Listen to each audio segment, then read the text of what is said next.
So this is what the choice is. Okay, now next is choice. Sorry, choice. Why do we use choice? If you want to create a drop down list, so out of many you can select one, but not in the form of radio button, but in the form of drop down list. Okay, so whatever you select one of the list, then that should display over here. Again our methodology will be same, but instead of the checkbox we'll be using choice object. That's it for creating drop down list. Two items we have taken in the choice, so we'll create one. So only two components are there. One is choice and another one is empty label in the beginning, right? So again the logic will remain the same. So AWT event, item listener. Okay, choice object we have taken label and choice object we have created, and in that choice we are adding C++ and Java. Now this entire choice will be adding to the frame, right? Then add the label, then add item listener this on choice for registering. Okay, this is our first point, item listener. Second point, registering the event, and the third point, method has to be implemented. Because it is item listener, item state change will implement. Okay, continuing from this, so label we have created empty label and set bounds, then set size, set layout, set visible true. Okay, now what if the event occurs? Then we'll store some string content in a variable. That is string data is equal to programming language selected. Which one? So object of choice dot get selected item. Okay, so it will return you the selected item, whichever is selected out of the list, and then display that on the label using setText method on the label object. So label dot setText this string data, right? And with the main method you call it. I hope you have understood it. Once your basic concept is clear that how to handle the event, the 3 points you keep in mind, then the programming is easy. And then only thing is, based on the output, which listener will change and what are the methods of the listener that you will have to implement. Next is the list. Like instead of drop down list, if you want that complete list to be displayed and not just one item, but any item, any number of item, like you may select none, you may select one, or you may select many, like checkbox. Okay, then what to do? Then you can use the list. Okay, so how to use it in the program? So here is a similar program. So AWT and AWT event, action listener. You've taken one list, one button, one label. Label is empty in the beginning.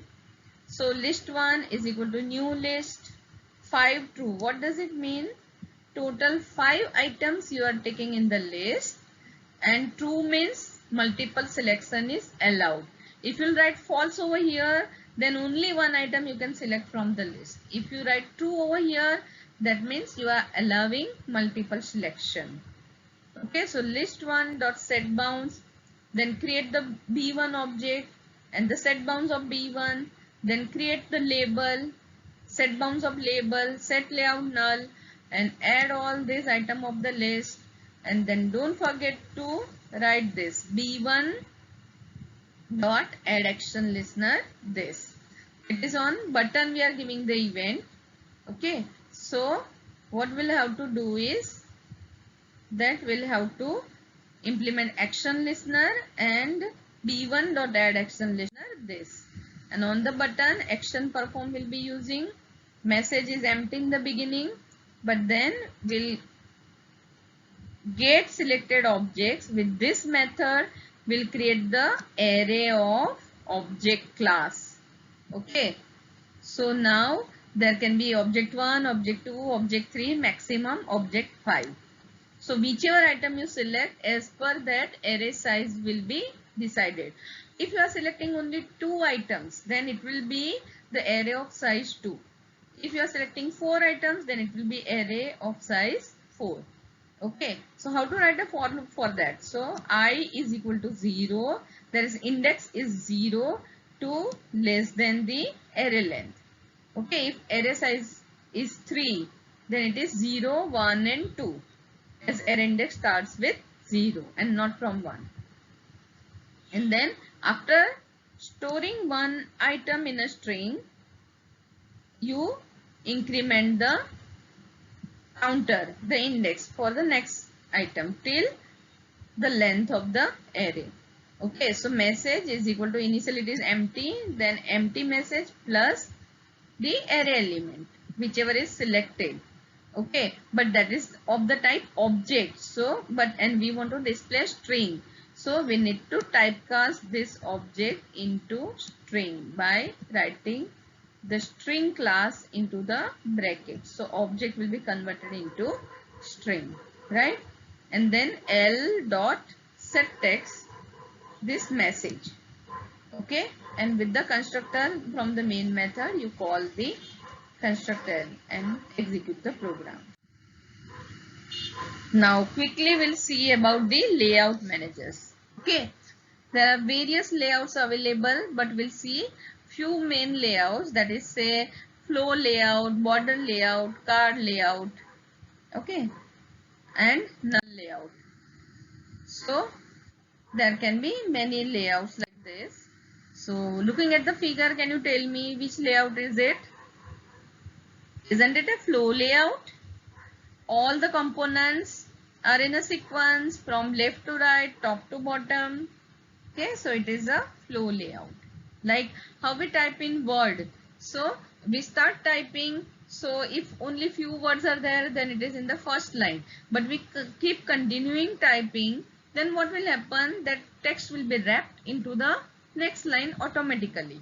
So it is from top to bottom and from left to right. In the same manner, the flow layout works. So if you will keep on adding the components, say for example 20 buttons I add, okay, then once the width of the frame is full with some number of components, 5, 6 or 7, then the next component will automatically wrap into the next line. So that is a flow layout. This way you can create it. Okay, so here is one example, that output what you have seen. Okay, to write the program for that, this is the code. So what way? Here we are not applying any event on the button, we are just simply displaying as per the layout. Okay, so AWT only. Then extend frame, we are not implementing the interface, registration is not there, extend perform is not there. So 5 buttons are there in the figure. So button B1, B2, B3, B4, B5, and what are the definitions of that in the constructor? B1 is equal to new button 1, B2 is equal to new button 2, B3 is equal to new button 3, 4 and 5 in the same manner. Then now this is important, set layout new flow layout, because default layout of frame, default layout means what? If you are not changing the layout of the frame, then automatically it will be considering border layout, that is called default layout. So default layout for frame is border layout and default layout for panel is flow layout. So here we have not taken panel, so directly we are adding on the frame. So default layout of frame is border layout, but here this program is for flow layout, so we are changing the border layout to flow layout with the set layout method. Okay, and then we just add all the components B1, B2, B3, B4, B5. In whatever sequence you add, the same sequence it will be displayed on the frame. The sequence matters over here. Then set the size as 300, 300, set visible true, and with the from the main method with the constructor of the class layout flow.